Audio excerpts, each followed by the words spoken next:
night sky above Jerusalem burned with a brilliance no one could explain. Clouds parted, and from the darkness emerged a shape, radiant, towering, and almost human.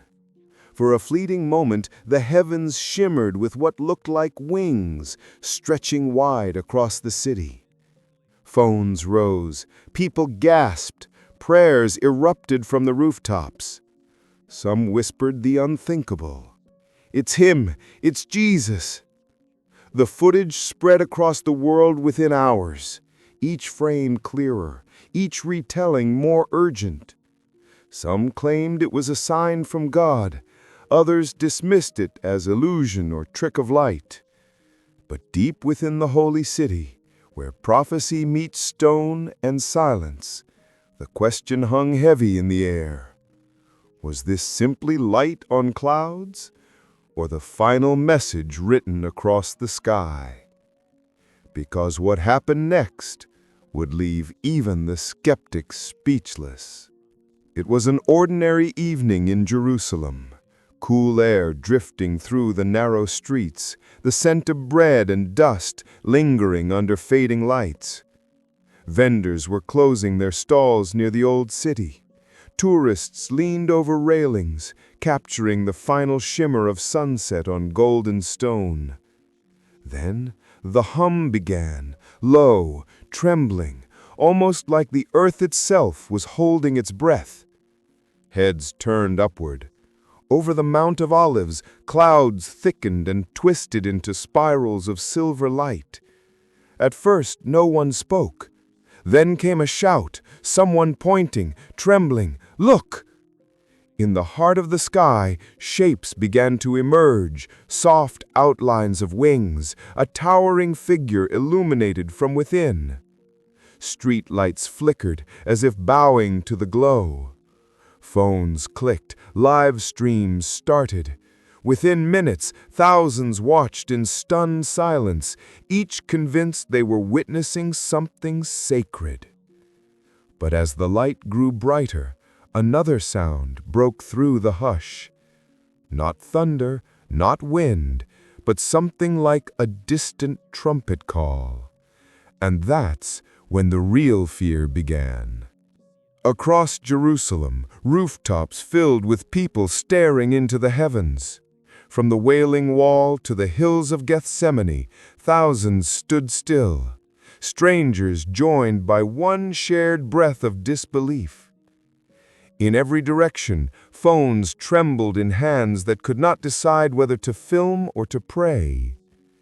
A mother whispered a psalm, a child began to cry, and above them the figure seemed to move, not like a trick of light, but like a being alive.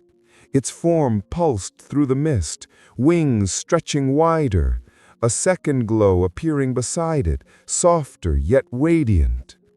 Many swore they saw more than one, an entire host, suspended in silence. Social feeds flooded within minutes, angels in the sky, Jesus over Jerusalem. Some live streams captured the shimmering forms as they rose higher, dissolving into gold and white mist. For a moment, time felt fractured, heaven and earth blurring into one breathless vision. Then, as suddenly as it began, the light wavered, flickered, and vanished into the night. But no one moved, because everyone sensed it wasn't over yet. Within hours, the sighting became the heartbeat of the world.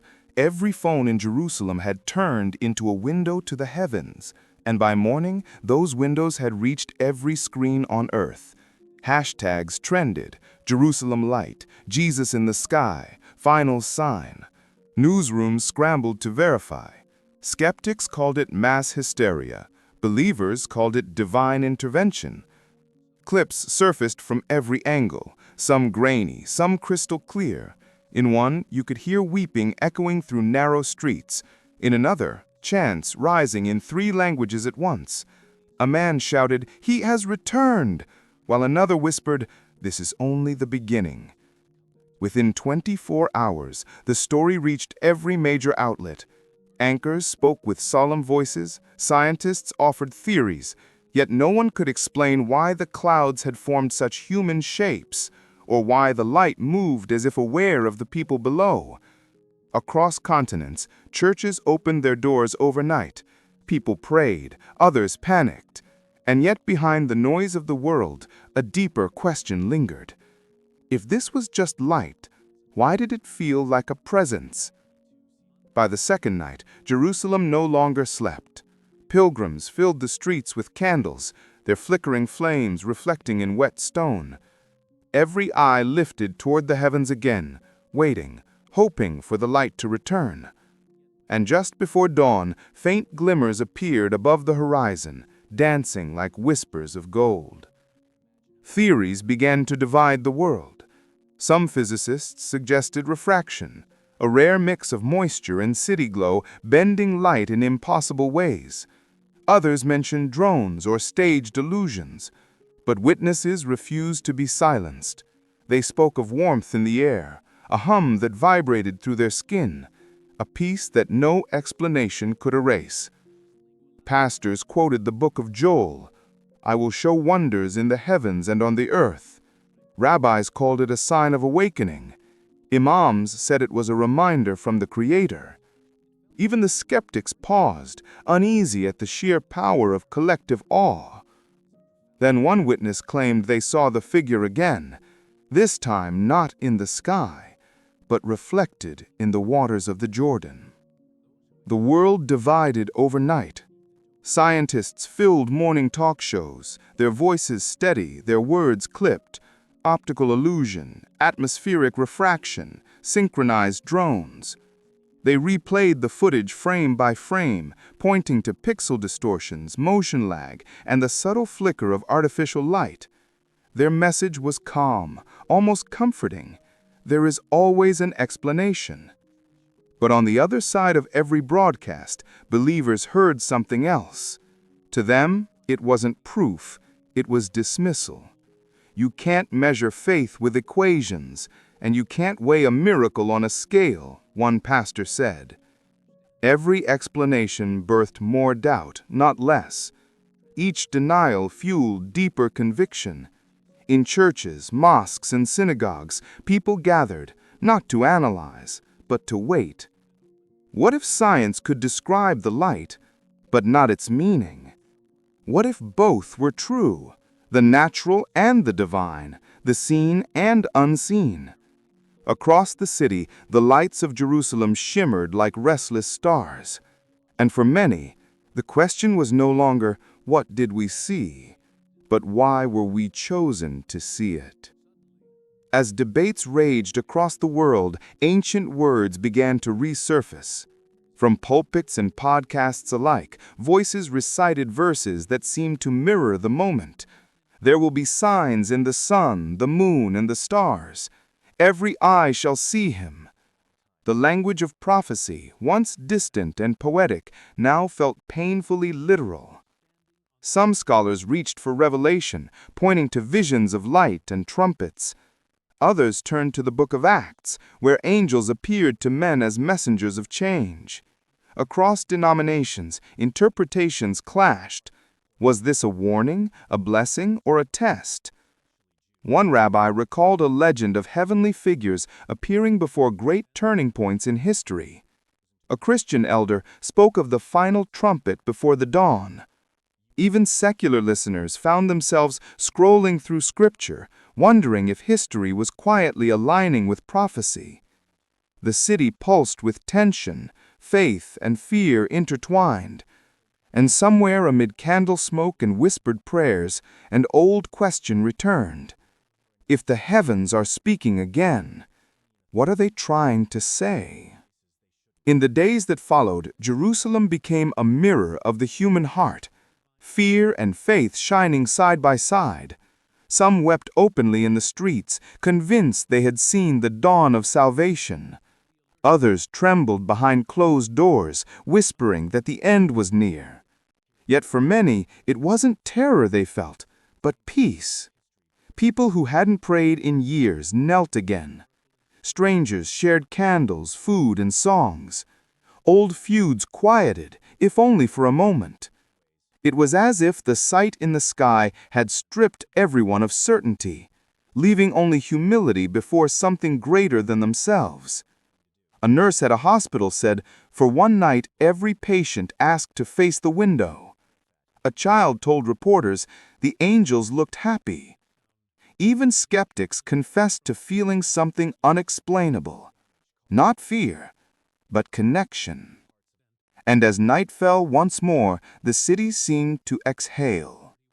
But just as calm began to settle, a faint light flickered again above the Temple Mount, and the crowd below erupted.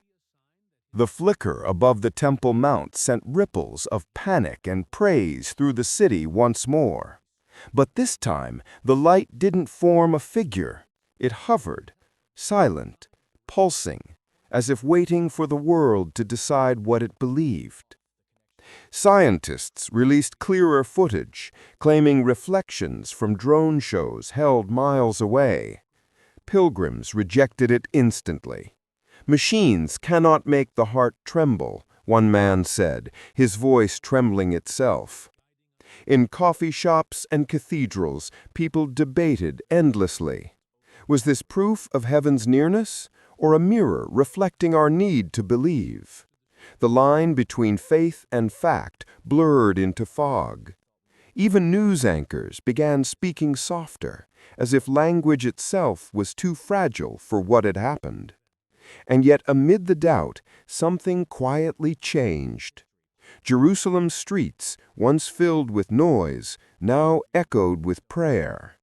The miracle, real or imagined, had already done its work.